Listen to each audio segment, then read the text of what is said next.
सभी को जय भीम, मनी प्रकाश। आज के सुबह के सत्र में आप सभी का मैं स्वागत करता हूँ। और जैसे हमने कल ध्यान का जो सराव किया था, वज्र सत्व ध्यान साधना, तो उसी का ही आज हम फिर से सराव करने वाले हैं। मैं उम्मीद करता हूँ कि कल जो भी हमने ध्यान किया था उसका कहीं ना कहीं हमें लाभ हुआ होगा, या कम से कम हमें पता चला होगा कि हमने वज्र सत्व ध्यान साधना किस प्रकार से प्रारंभिक रूप में हमने करनी चाहिए। ध्यान साधना एक अपने आप में बहुत गहरी और परिणाम कारक ध्यान साधना है। इसलिए जो मैं बता रहा हूँ यहाँ पे बहुत ही प्राथमिक है।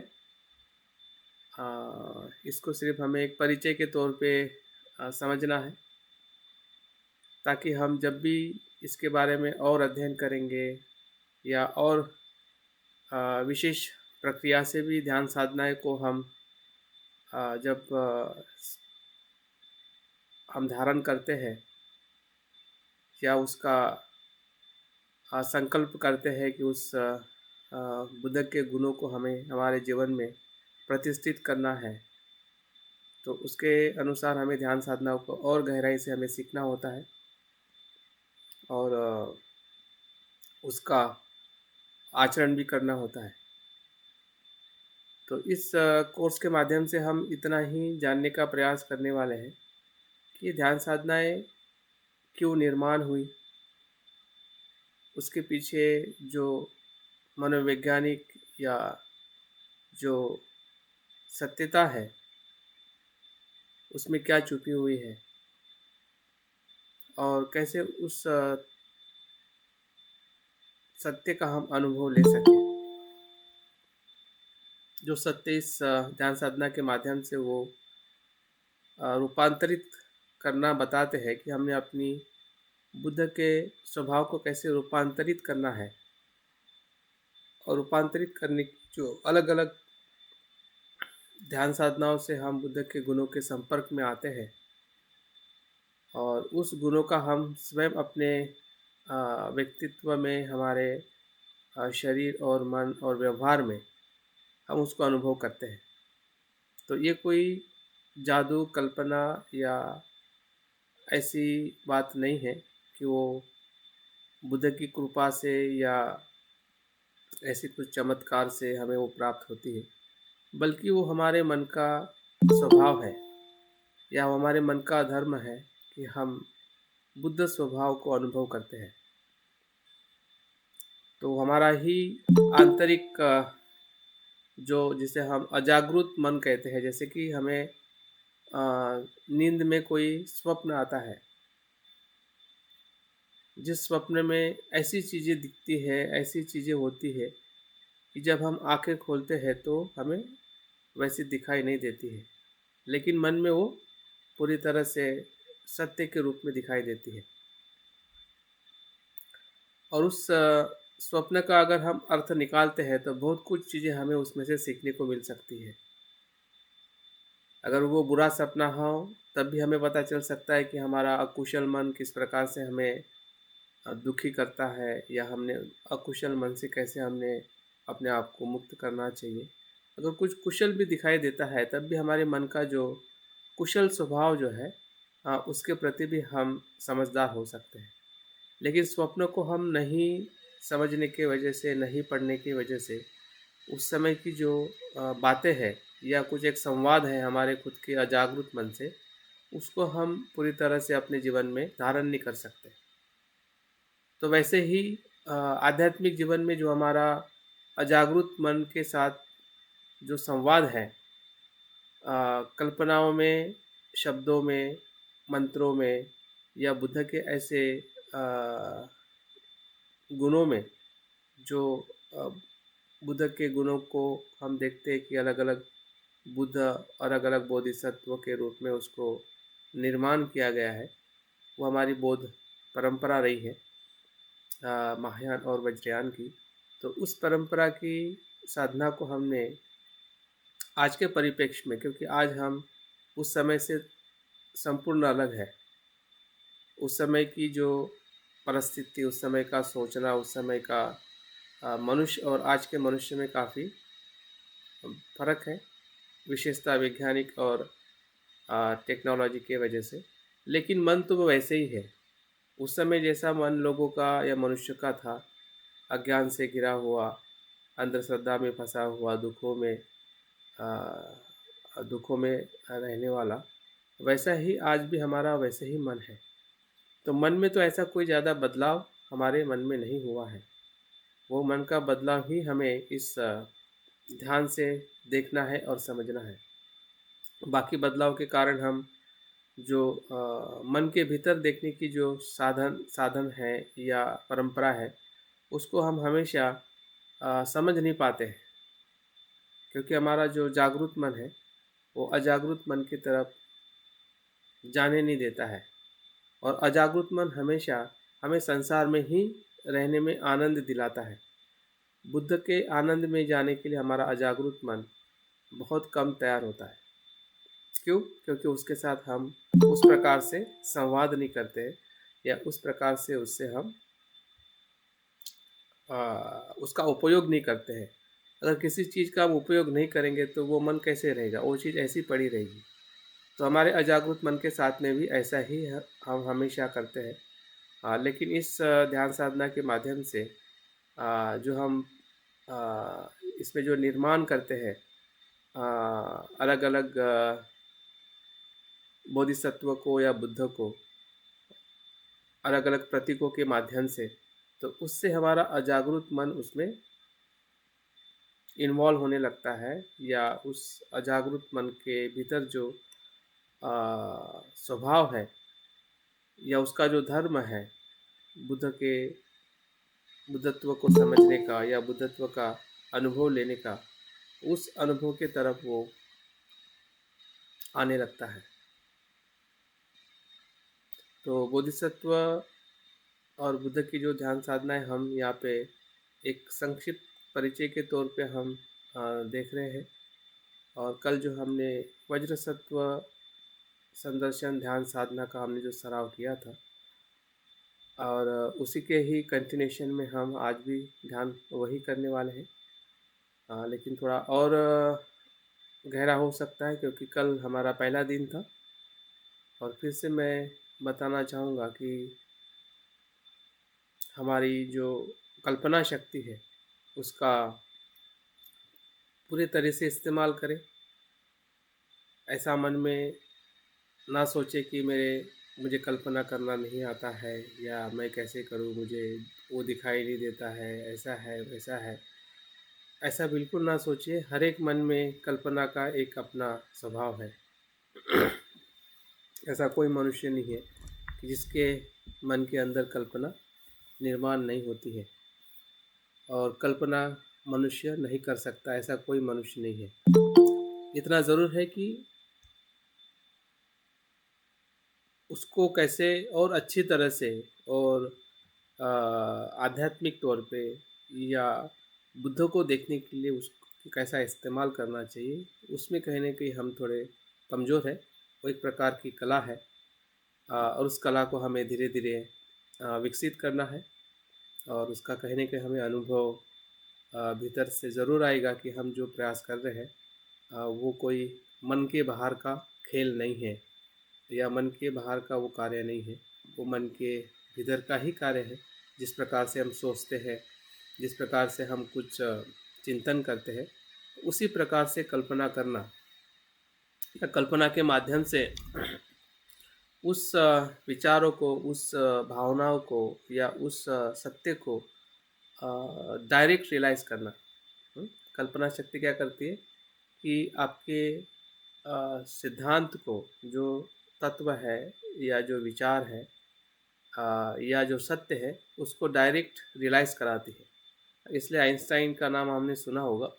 अल्बर्ट आइंस्टाइन जो वैज्ञानिक होके गए हैं, वो कहते हैं कि visualisation is more important than knowledge.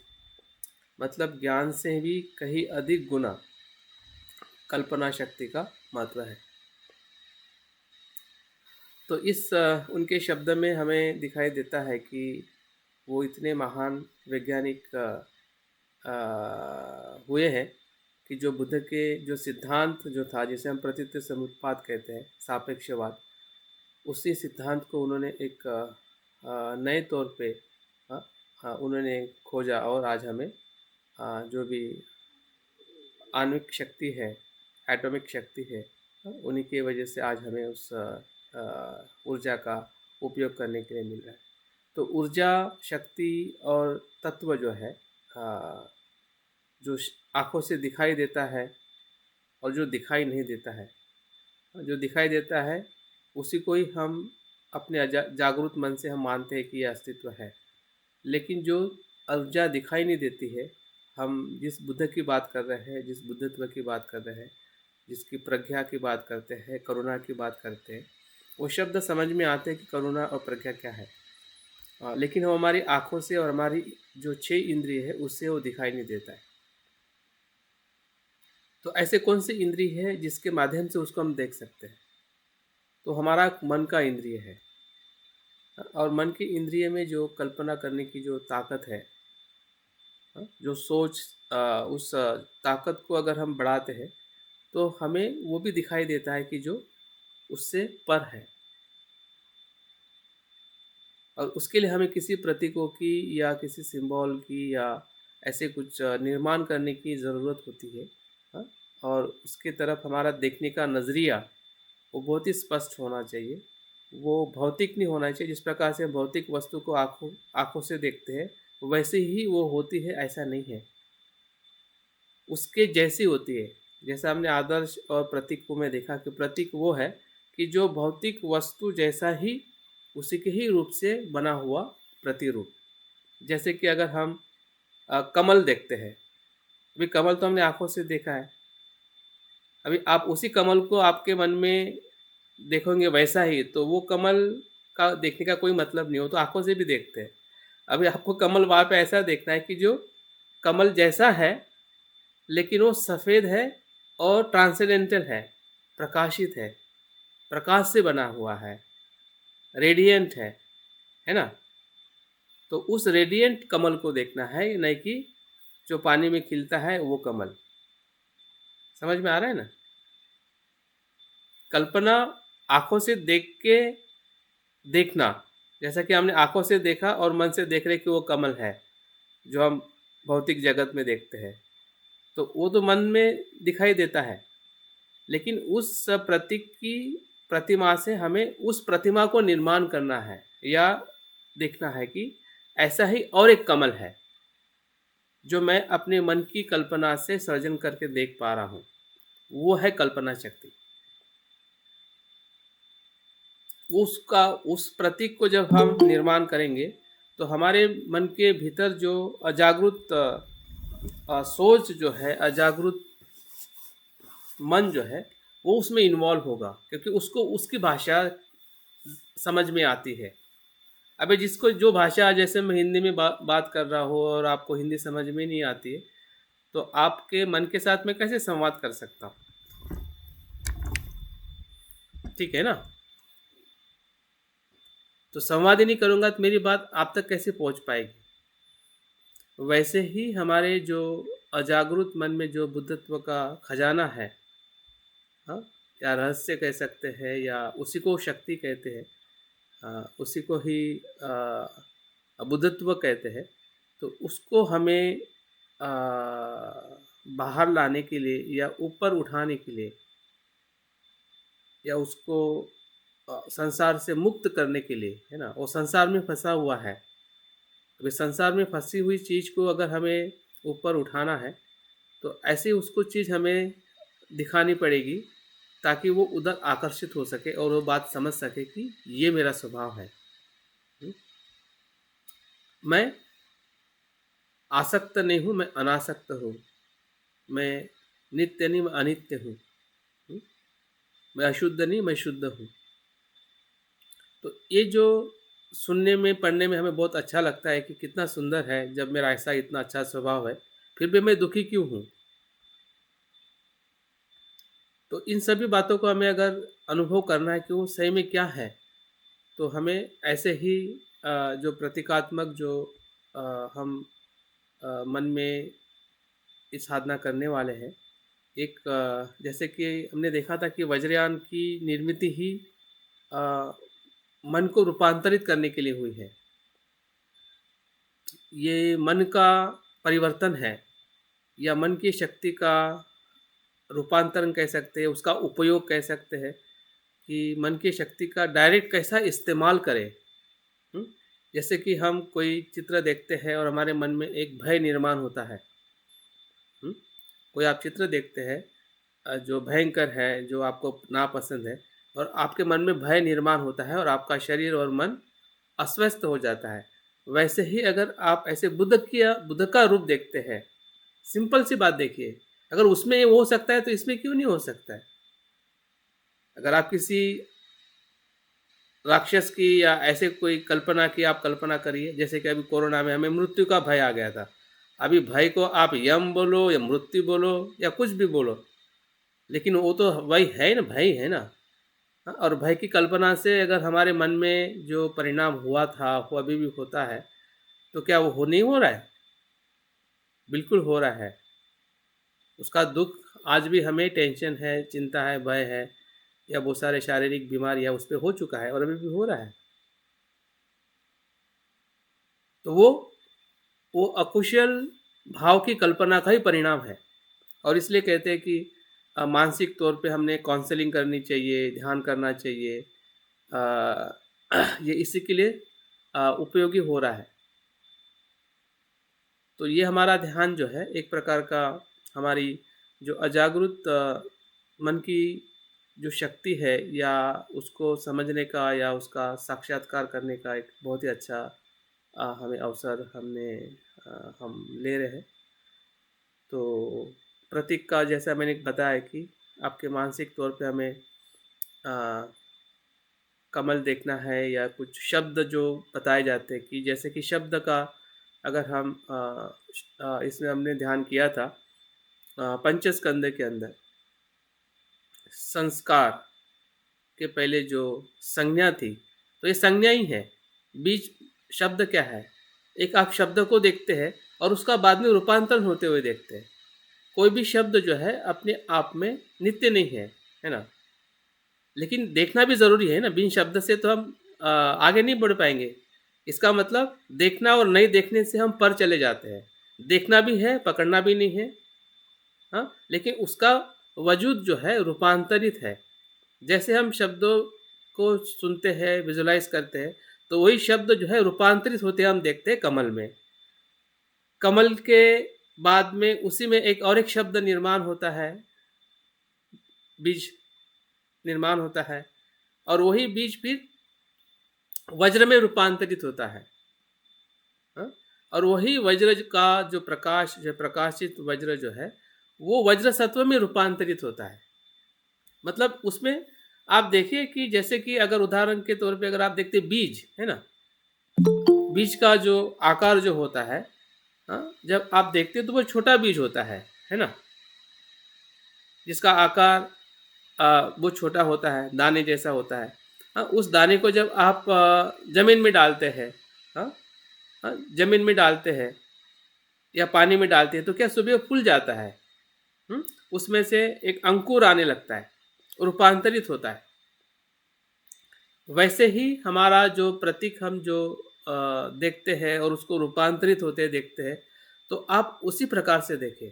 जितना दिखने में आता है, जितना आपको समझ में आता है, ताकि उससे हम उसी प्रकार से जुड़ सकें जिस प्रकार से हमारा अजागृत मन उसको समझ के जुड़ना चाहता है। हुँ? क्योंकि उसके पीछे बहुत आपके मन का रूपांतरित होना जुड़ा हुआ है। हुँ? जैसे कि हम मैत्री भावना करते हैं और हम कहते हैं कि वो सुखी हो, मैं सुखी हूँ।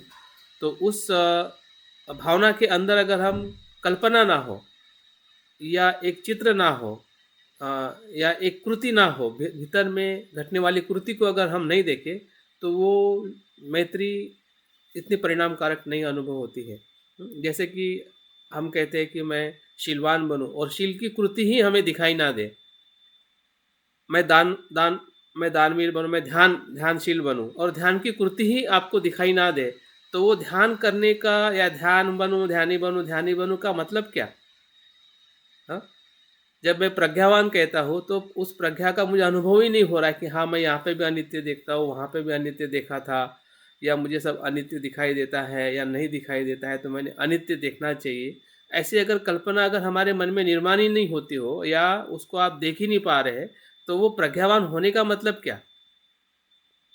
तो मैत्री भावना में जो हम भाव करते हैं और कल्पना को लाते हैं, तो बस उसी प्रकार से इसमें भी हमें प्रयास करना है। लेकिन इसमें हमें उस प्रतीकों को भी ध्यान देना है कि जो हमें इस ध्यान साधना के अंदर हमें उसको महसूस करना है या उसके साथ में हमें एक संवाद करना है।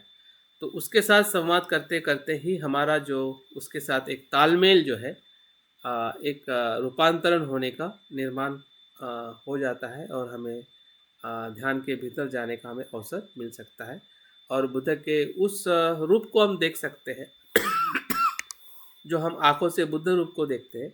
तो यहाँ से हम बुद्ध के जो दूसरे प्रकार का रूप है जिसे हम संभोग काया कहते हैं या बुद्ध से निर्माण हुई गुणों से निर्माण हुई जो आनंदमय काया है।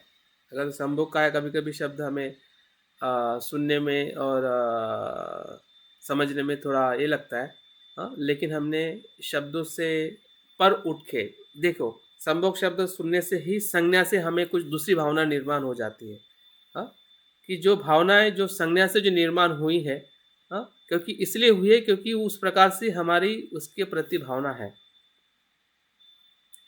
उसके प्रति हमारी वो समझ है और उसके प्रकार से हम उस बात को देखते हैं या हमारे शरीर मन में वो भाव निर्माण होता है।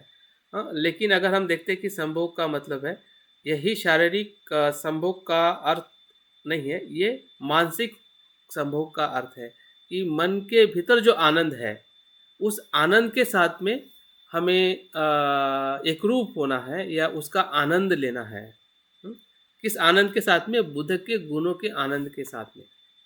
क्योंकि वो बुद्ध से निर्माण हुई वो काया है, वो रूप है। हाँ? जिस रूप को मैं देखता हूँ या उसके संपर्क में आके मैं अपने क्लेशों को शुद्ध करके या शुद्धता का मैं अनुभव करता हूँ।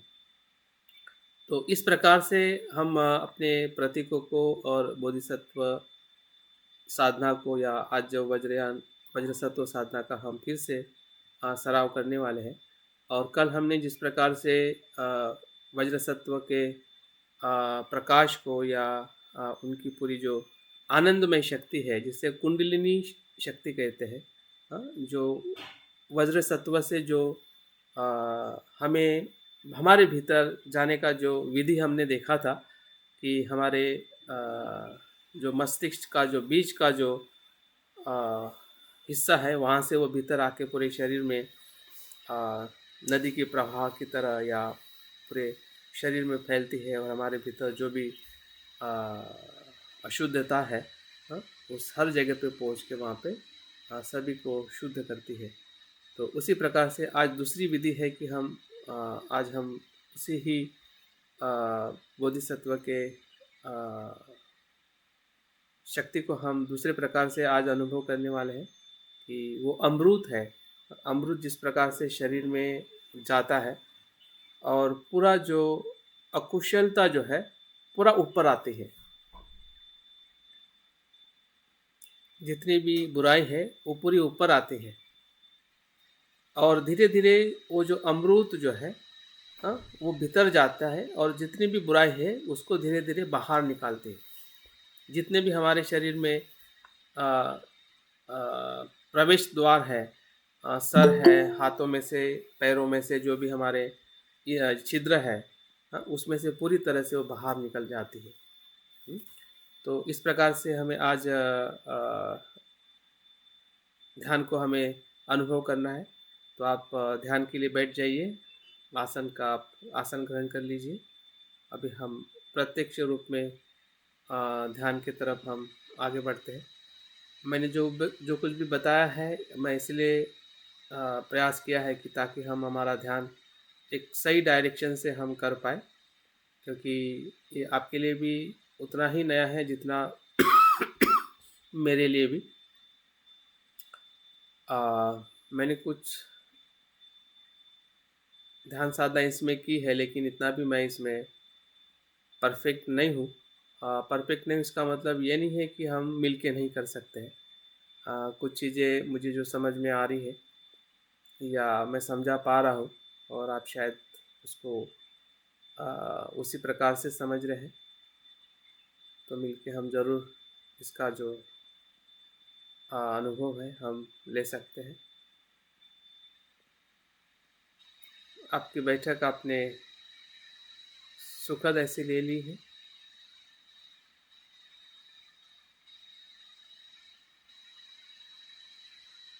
इसमें जो शब्द आए हैं ओम, आहा, हूँ, जो हमारे शरीर, वाणी और मन के साथ जुड़ा हुआ है। जो ओम शब्द से कभी-कभी हम संभ्रमित होते हैं कि ये अ, हिंदू का शब्द है, लेकिन शब्दों से ज़्यादा हमने अर्थ को ढूँढना चाहिए। यहाँ पे जो शब्द जो है, ये बुद्धत्व के भाव से आया है। और अगर हम इतिहास में भी देखते हैं कि बुद्ध जैसे कोई श्रेष्ठ व्यक्तित्व इस संसार में नहीं है। और जितने भी हिंदूकरण का ईश्वरवाद है, वो बुद्ध धर्म के ज़्यादा फैलने के बाद ही इन पे ज़्यादा उन्होंने कार्य किया है। आत्मा ब्रह्मा पर का जो भी उनका सिद्धांत है,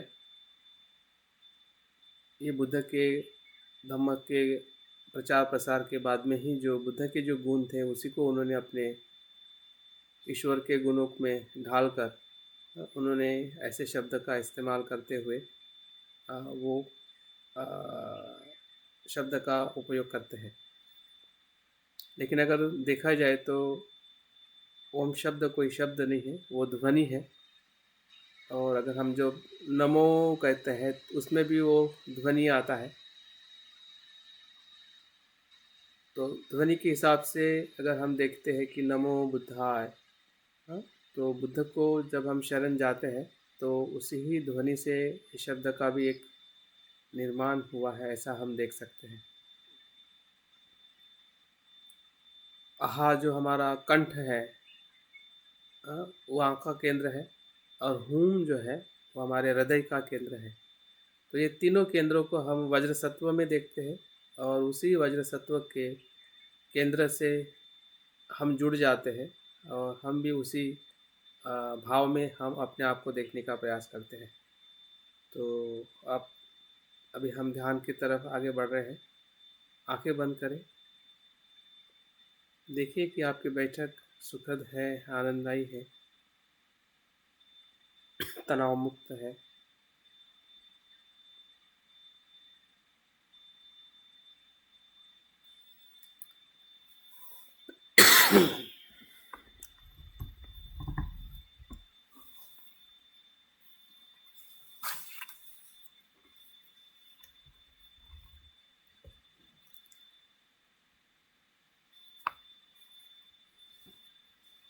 मन में आने वाले विचार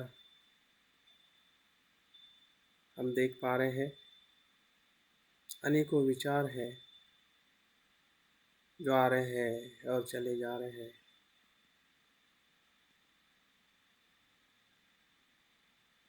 कुछ विचार कुशल है जो हमें आनंदित कर रहे हैं, प्रेरित कर रहे हैं।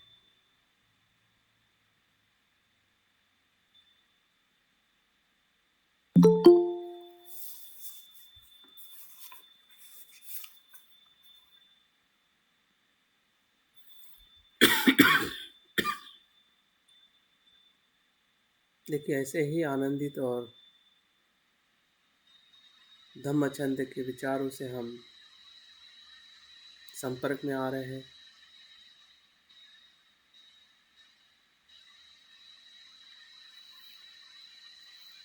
हमारे भीतर जो श्रद्धा है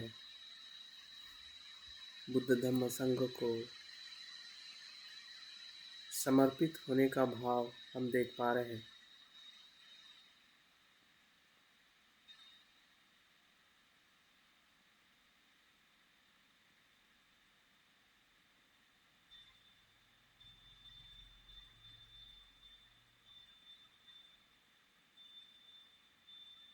हमारी श्रद्धा बुद्ध है, धम्म है और संघ है।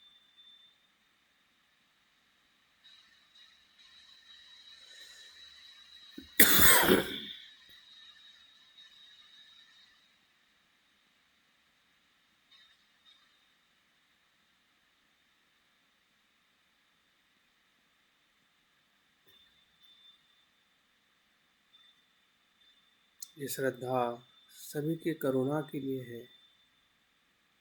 भीतर में करुणा भाव का अनुभव करें कि मैं तब तक बुद्ध धम्म संघ को समर्पित हूँ जब तक सभी लोग दुखों से मुक्त न हो। संसार के सभी दुखों को हम देख रहे हैं, उसके कारण के साथ, और मैत्री भाव कर रहे हैं कि सभी दुखों से मुक्त हो।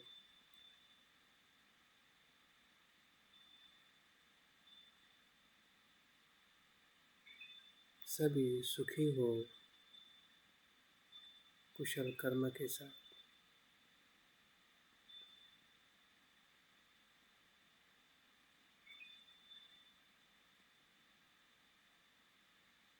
हमारा चित्त, हमारी भावनाएं श्रद्धा से पूर्ण है, मैत्री और करुणा से भरी है।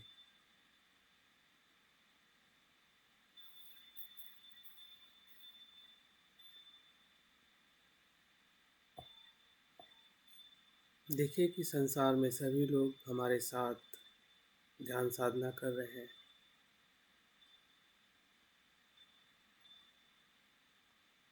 क्योंकि सभी में बुद्ध का अंकुर है। सभी सुख चाहते हैं, दुखों से मुक्त होना चाहते हैं।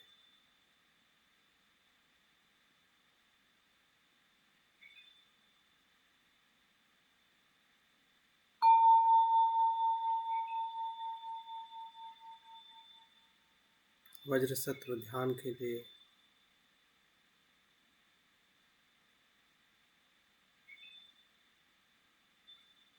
30 मिनट के लिए हम समर्पित हो रहे हैं।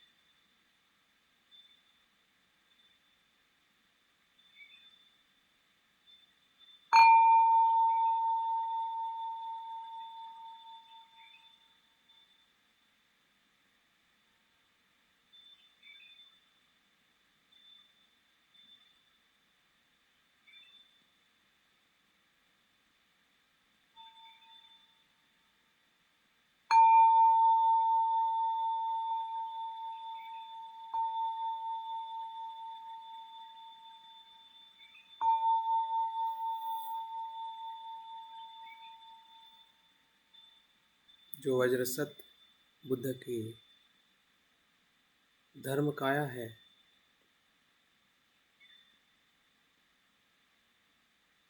महाप्रज्ञा का प्रतीक है,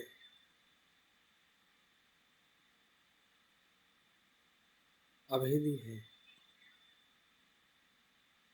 अद्वैती, संसार के सभी क्लेशों को नष्ट करने वाला,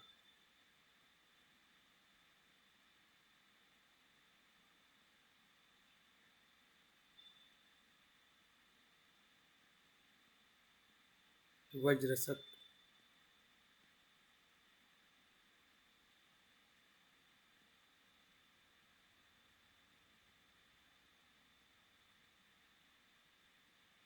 देखिए, पहले चरण में हम अपने शरीर और मन की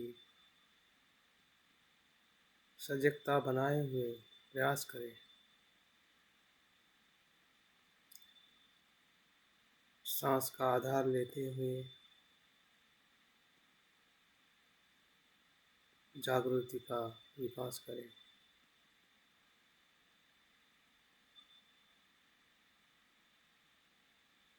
मन का भटकाव शांत हो रहा है। सांस आती है, जाती है, क्षण प्रति क्षण उसे हम देख पा रहे हैं।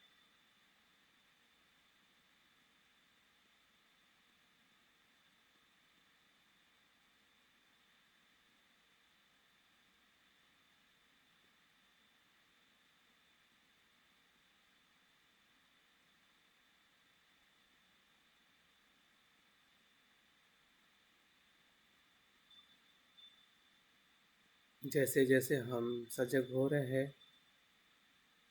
वैसे वैसे हमारा मन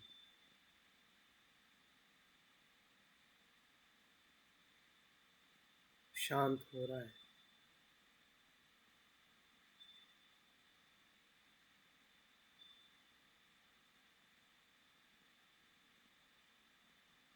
हमारी श्वास प्रकाश में परिवर्तित हो रही है।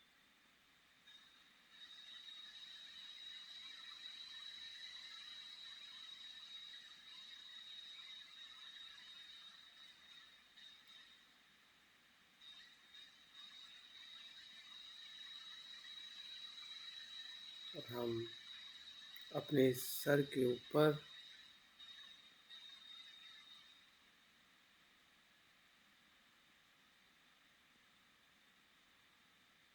हमारे मन से हम देख रहे हैं, कल्पना कर रहे हैं जागृति पूर्वक, सहजता से।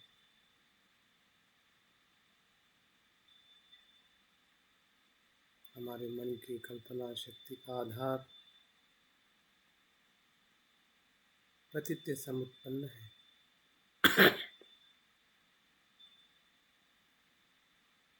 उत्पन्न करना, स्थिति में रहना और नहीं होना, इसी सिद्धांत पे हम ये ध्यान कर रहे हैं। देखिए, हमारे सर के ऊपर हम कल्पना से कुछ निर्माण कर रहे हैं।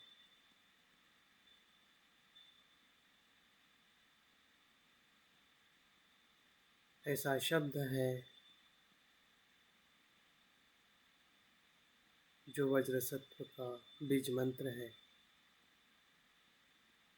Palm, PAM, palm.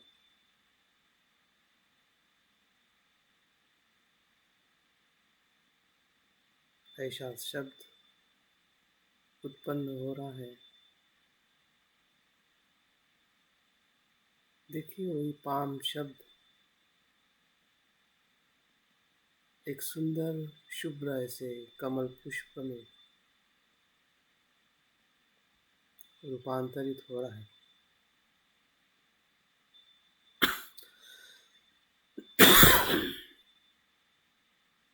ऐसा कमल पुष्प जो प्रकाशित है, रेडिएंट है, जो आर पार उसमें से दिखाई देता है।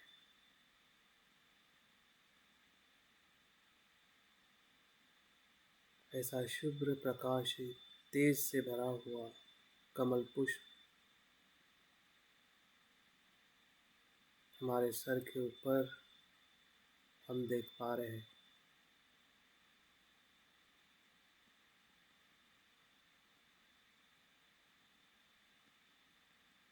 जो हमारा मन निर्माण कर रहा है,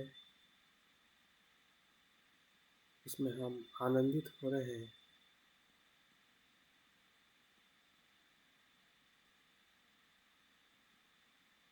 हमारी जागृति और हमारी श्रद्धा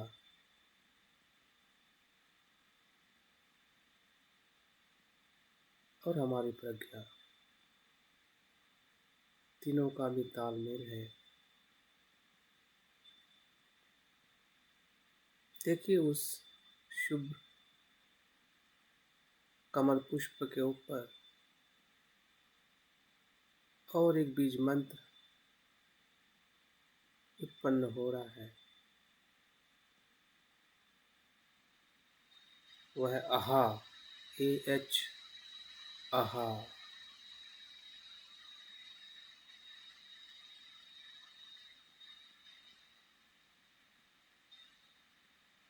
जैसे वो उत्पन्न हो रहा है, कुछ ही क्षण में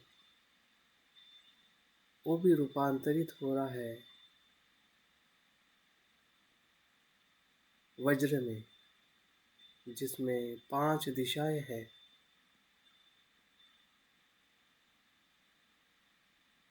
ऐसे पंचधारा के वज्र में रूपांतरित हो रहा है।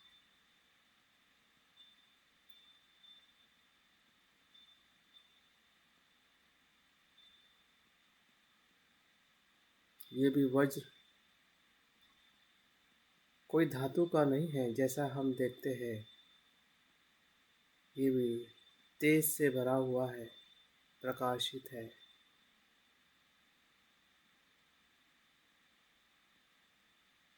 क्योंकि हमारा स्वभाव भी प्रकाशित है। जब हम विपश्यना से काया को देखते हैं,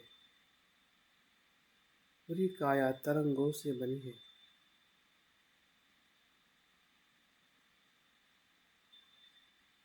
और वैसे ही हमारे मन के भीतर जो कल्पनाएं हैं वो प्रकाशित है, तेजस्वी है।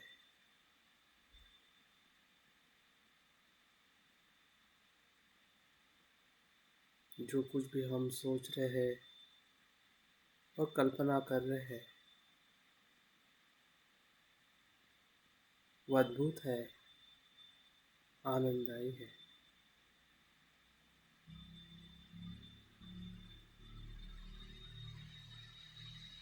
हमारे अजागरूक मन को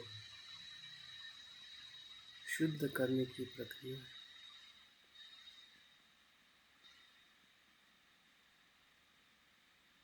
देखिए, वो वज्र का तेज संसार के सभी दिशाओं में फैल रहा है और पूरे संसार को भर चुका है। जिस प्रकार से सूरज का प्रकाश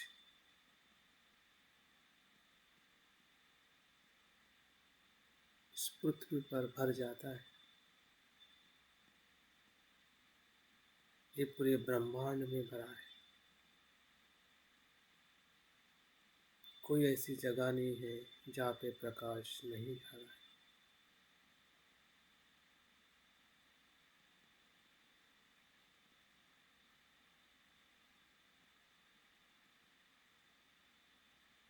जितनी कल्पना हमारा मन कर रहा है, करने दीजिए।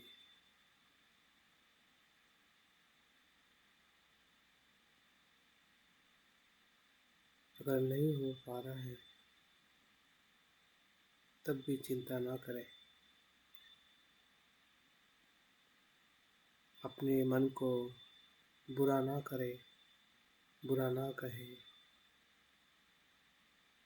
जैसा भी हमारा मन है, धीरे धीरे उसे हमें प्रशिक्षित करना है।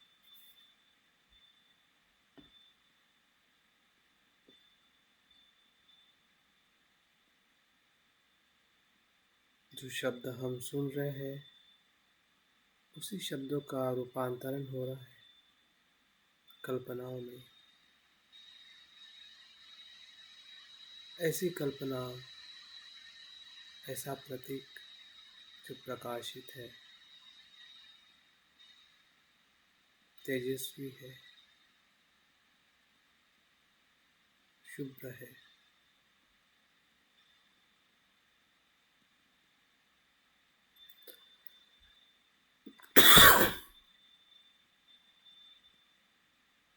देखिए, उसी वज्र में से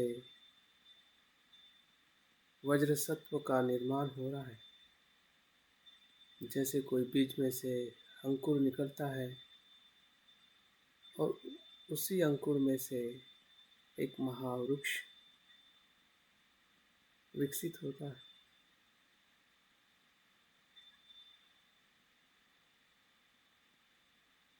वैसे ही इस वज्र सत्व के तेज से, जो शून्यता का प्रतीक है, सत्यता का प्रतीक है, उसी तेज में से वज्र सत्व वज्रासन में विराजमान है।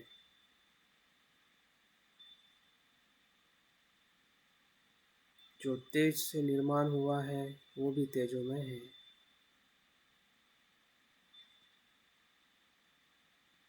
वज्रासन में बैठे हैं,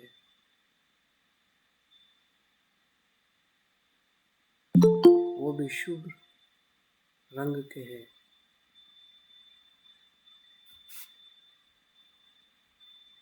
प्रकाशित है।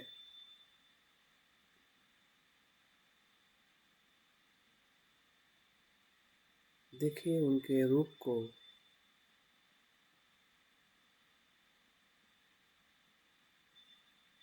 हमारे सर के ऊपर वो विराजमान है।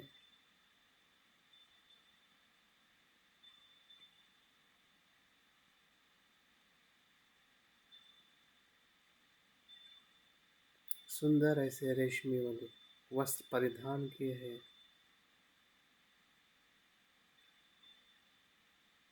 दो भुजाएं, एक सर और उनका सुदृढ़ शरीर,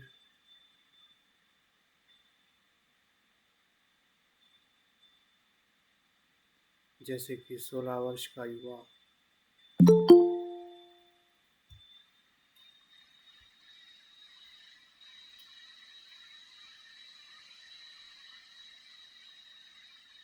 उनके शरीर पर आभूषण से भी भरा हुआ है, जो उनके पारमिताओं का, आचरणों का प्रतीक है, जो उन्होंने पूर्ण की है। ऐसी पारमिताएं अनंत गुणों का वो प्रतीक है। जो सर पे मुकुट है, गले में, हाथ में,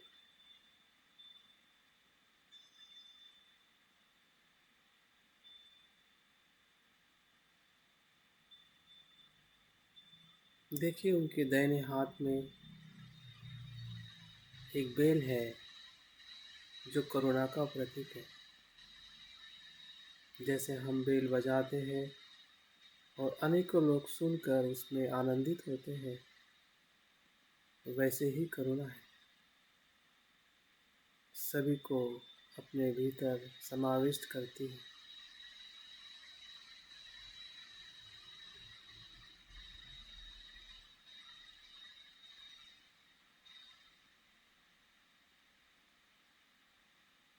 देखिए उनके बाएं हाथ में वज्र है। एक हाथ ऊपर है, एक हाथ नीचे है। हृदय के पास बेल है, जो करुणा का प्रतीक है।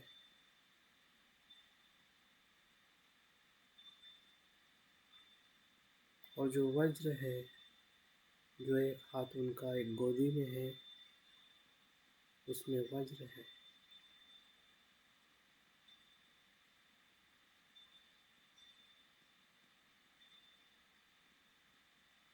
जो शून्यता प्रज्ञा का प्रतीक है, जो अज्ञान को नष्ट करती है।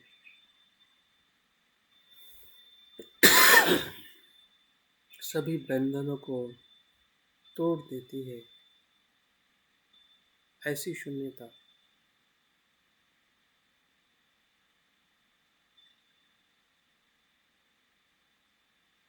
देखिए पूरा वज्र सत्य जो प्रतीकों से हम देख पा रहे हैं, वो प्रकाशित है। उनके सर के ऊपर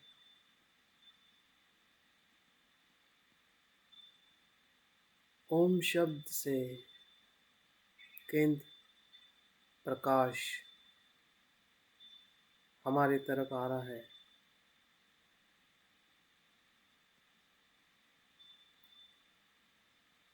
उनके कंठ केंद्र से आहा का ध्वनि निकलते हुए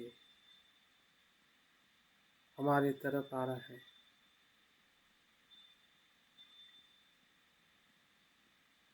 ओम आ हूँ, जो उनका हृदय केंद्र है, वो हूँ का ध्वनि से प्रकाश हमारे तरफ आ रहा है।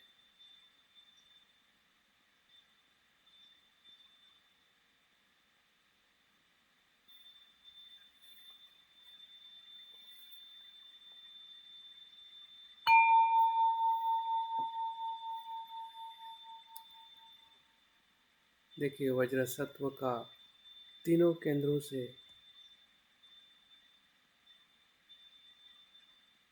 मस्तिष्क का केंद्र, कंठ का केंद्र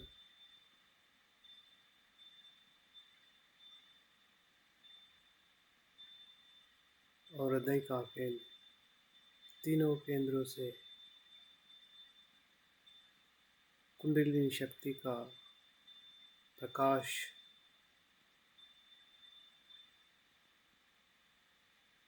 हमारे सर से होते हुए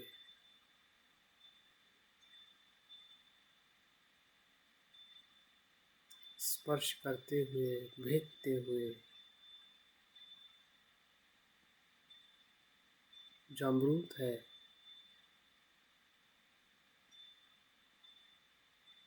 हमारे भीतर प्रवेश कर रहा है।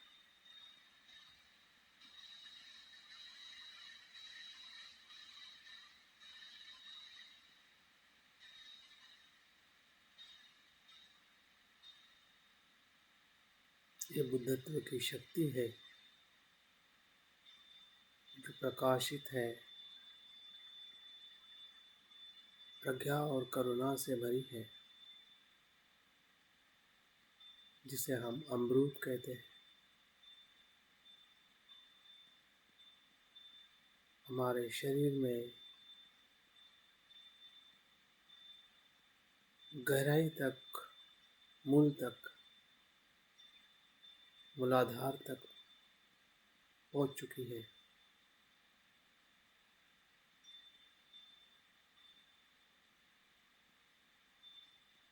जो हम देख रहे हैं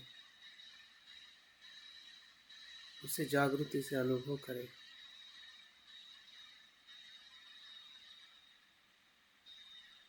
ये कोई सिर्फ कल्पना नहीं है, ये सत्य का अनुभव है।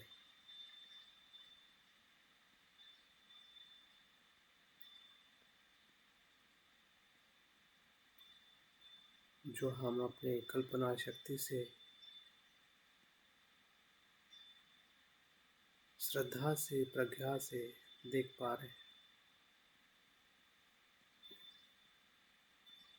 देखिए, अमृत जैसे भीतर जा रहा है,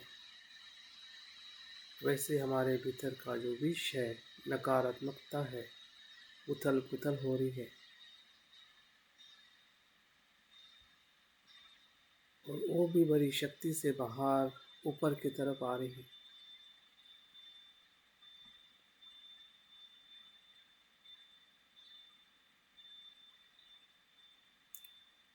हमारे काम छंदों की अकुशलता,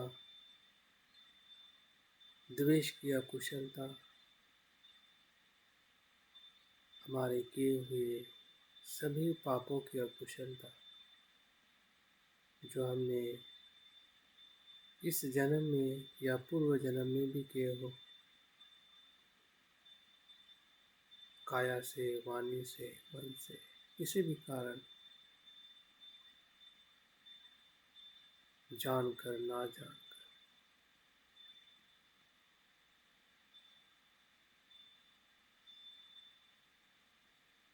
सभी अकुशल शक्ति ऊपर की तरफ आ रही है।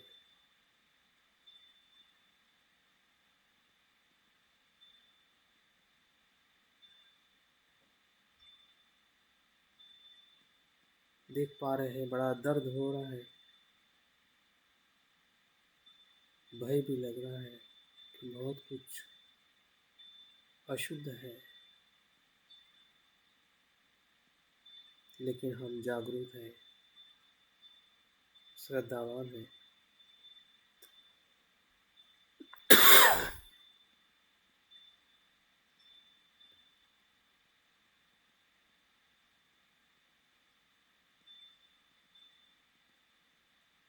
देखिए, अमरूद ऊपर की तरफ तैर रहा है और धीरे धीरे वो भीतर जा रहा है, और जितनी भी अकुशल शक्ति है उसको आगे ढकल रहा है।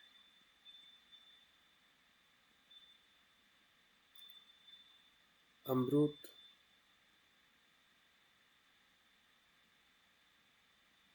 जो बुद्ध का प्रकाश है,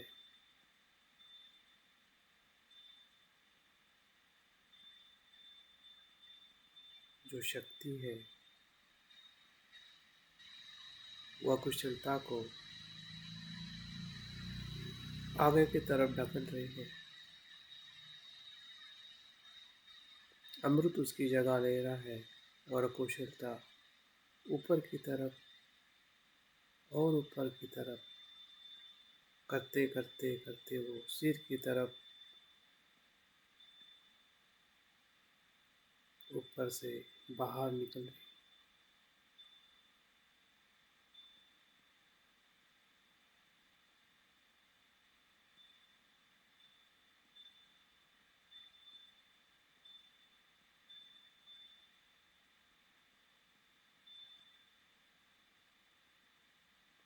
उसका बाहर निकलना हम देख पा रहे हैं, क्योंकि वो अनित्य है।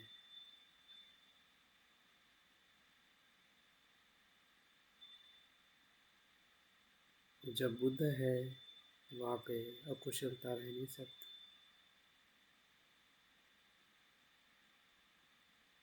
पूरा हमारा हृदय,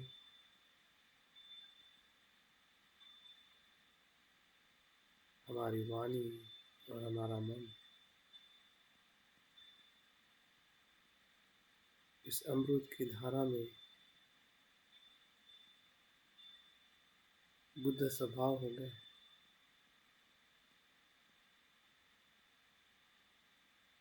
देख रहे हैं कि हमारा पूरा शरीर वज्र हुआ है, हमारी वाणी वज्र हुई है, हमारा मन वज्र हुआ है।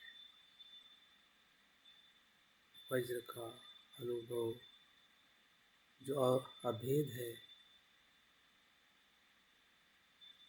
करुणा और प्रज्ञा से युक्त है,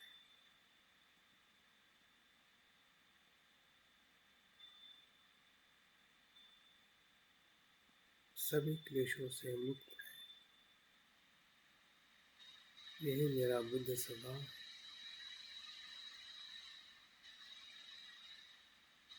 मैं स्वयं वज्र हो गया हूँ, वज्र सत्य।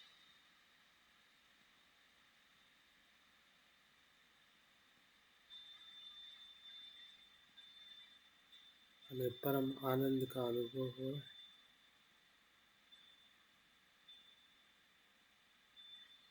पूरा शरीर तेजोमय है। देख रहे हैं कि तरंगों से हम शरीर का अनुभव किए हैं।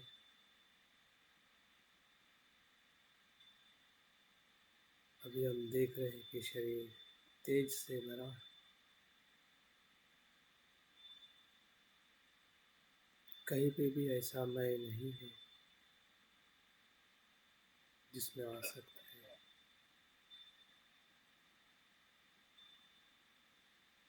सभी आसक्ति को भेद कर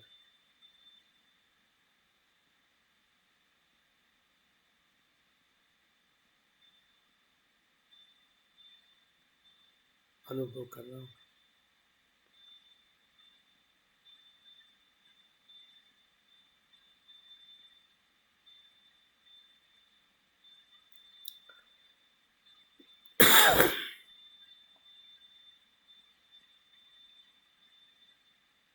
मेरा स्व बुद्ध स्व है जो अनंत है, आकाश की तरह अभेदी है, वज्र की तरह कल्याणकारी है, करुणा की तरह।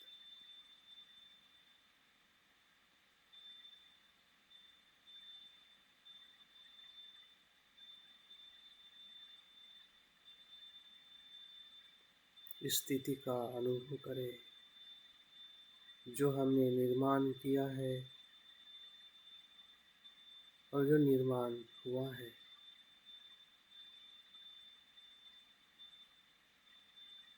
वो कल्पना भी क्षण प्रति क्षण रूपांतरित है।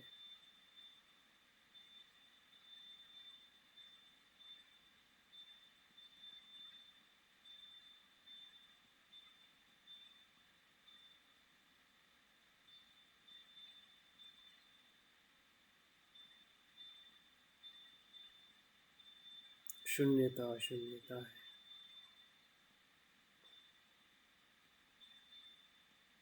अद्वैत है, सभी द्वंद्व से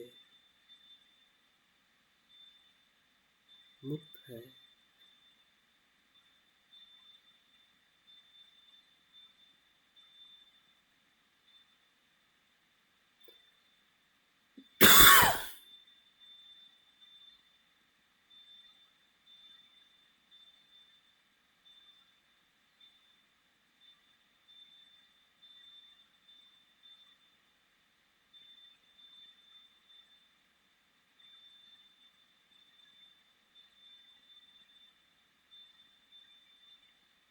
संसार में ही निर्वाण है, निर्वाण में ही संसार।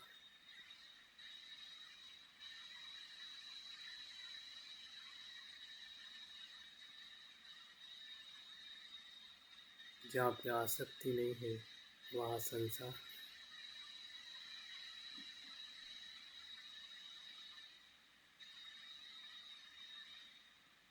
जहाँ संसार नहीं है वहाँ निर्वाण।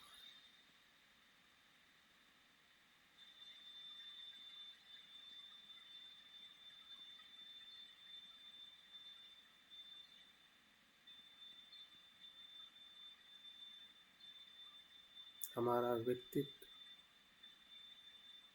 वज्र सत्व का व्यक्तित्व है।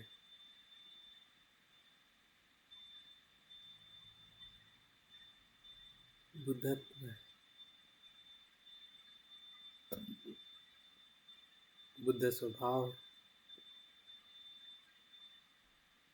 यही मैं हूँ जिस मैं में सब कुछ समाविष्ट है। पूरा ब्रह्मांड जिसमें महाकरुणा है।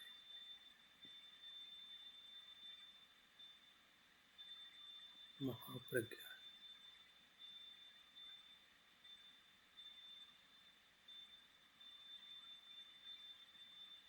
वही मैं हूँ।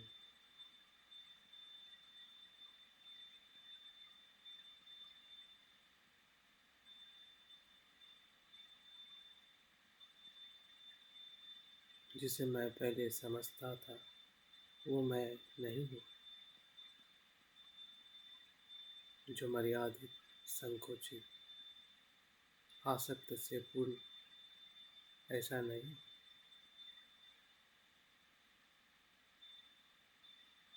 मेरा मूल स्वभाव बुद्ध स्वभाव है।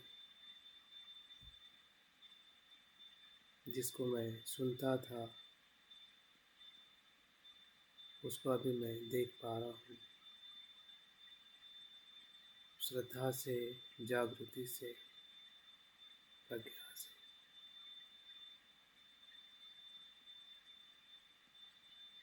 परम आनंद की काया में आनंदित हो रहा हूँ। यही बुद्ध की काया है।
जो कल्पना हमने अभी निर्माण की थी, उसी कल्पना का हमें विघटन करना है, क्योंकि विघटन ये प्रज्ञा का अनुभव है, बुद्धत्व का अनुभव। जो निर्माण होता है, स्थिति में आता है और लय होता है, यही परम सत्य है।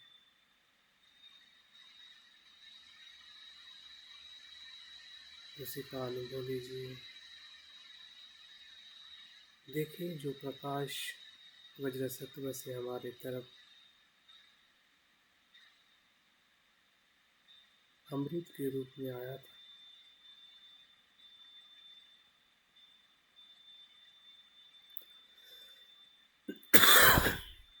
हमें अनुभव देकर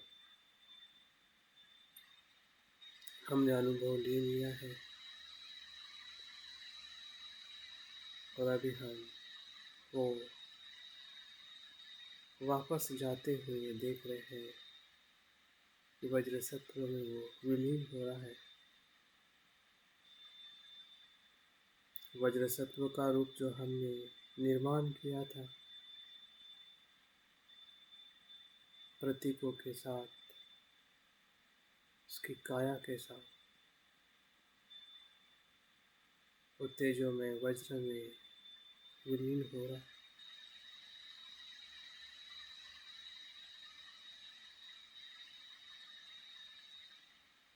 वो तेजोमय वज्र जिस बीज में से आया था, उस बीज में विलीन हो रहा है।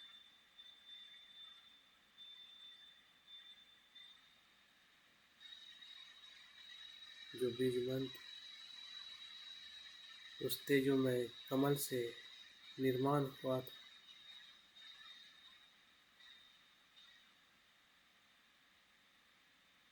उसमें विलीन हो रहा है। तेजोमय कमल जिस बीज मंत्र से आया था, उसमें विलीन हो रहा है।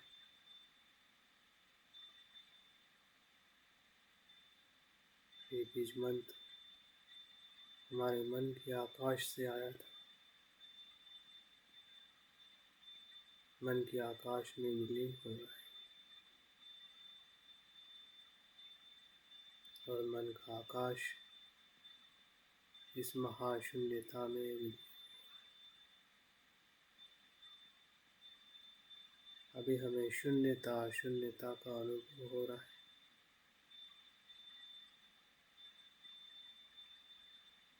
जो शून्यता हमने निर्माण की थी, जो चित्र निर्माण किया था, वो भी अंतिम था, अनित्य अनात्म सत्य पे अनुभव मात्र है।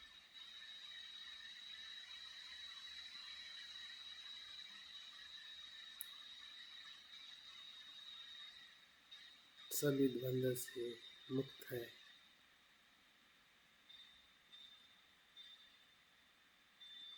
अनात्म।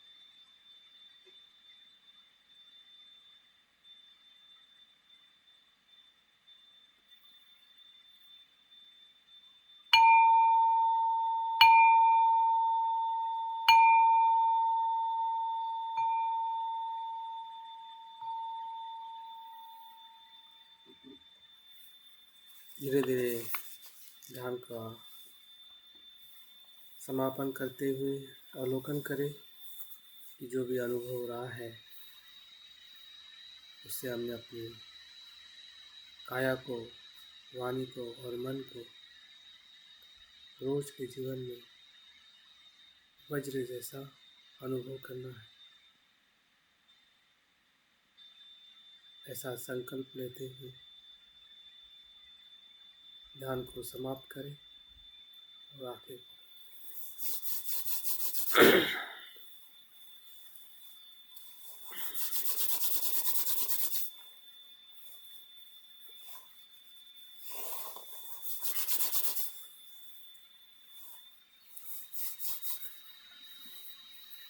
बहुत साधुवाद आपके इस सत्र में बने रहने के लिए।